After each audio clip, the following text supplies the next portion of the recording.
ที่32เนาะคำถามมันอยู่โก้คำอธิบายเนาะเพื่อนให้เนาะจะเท่ากับ10องศาแล้ว AB จะเท่ากับ2เมตรเนาะแล้ว AD จะเท่ากับ2เมตรแล้ว OC จะเท่ากับ1เมตรเอามาซอก h ขีดเท่าเมตรคนเนาะเขาเบิ่งเนาะเขาเบิ่งแต่แล้วเขาเบิ่งลุมๆนะลุมฮอดค้นหาเทียบใส่ปากกันเลยเขาจะเห็นอะไรหรอกแล้ว N1 จะแม่นอัตราอักเสบของมันเนาะที่เท่ากับเท่าไหร่เนาะทำมาเบิ่งรูปกันมาเนาะอันนี้เป็น AD จะเท่ากับ2เนี่ยเนาะ AD เท่ากับ2เนี่ยแล้ว AD เนาะ AD จะเป็น2เมตรคือกันแล้ว OC เนาะ OC เป็น1เมตรเนาะแล้วเราจะพุ่ง X ขีดเนาะกับ N 1เราจะเท่ากับเท่าไหร่เอามาเบิ่งรูป3J ONC เนาะเขามี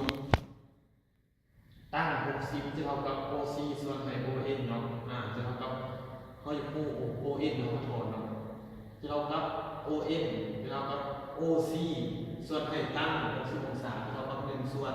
52องศาแมทเนาะแล้วเขาพูดนะว่า ON จะเท่ากับ S ขีดเนาะ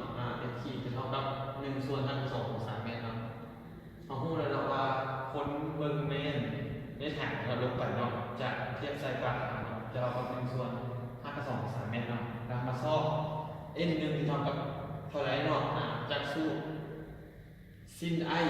ส่วนให้ซิน R จะเท่ากับ1ส่วน2 N1 เนาะแล้วก็ถอน N1 เนาะจะเท่ากับ N2 ซิน R ส่วนให้ซิน I เนาะเป็นสมบูรณ์หนึ่งเนาะประมาณสมบูรณ์หนึ่งแล้วเขาเบิ่งหู3J MCB เนาะ3J MCB เขามีซิน R ซิน I จะเท่ากับ MB ส่วน MC เนาะแล้วซิน I นี้จะเท่ากับ1ส่วน5กับ2ของ1กับ2บวกให้2กับ2 2เนาะจะเท่ากับ1กับ2ของ5กับ2ของ5เนาะแล้ว N1 จะเท่ากับ1คูณให้ซิน60องศาส่วนให้1เนาะส่วนให้5กับ2ของ5จะเท่ากับ5กับ2ของ3ส่วน2หารให้1ส่วน5กับ2ของ5จะเท่ากับ15ส่วน2เนาะคำตอบมันกับเป็นอัตราอักเสบของน้ำมันมันจะเท่ากับ15กับ2ของ15ส่วน2ข้อที่32มันเพียงแค่นี้เนาะเข้าใจ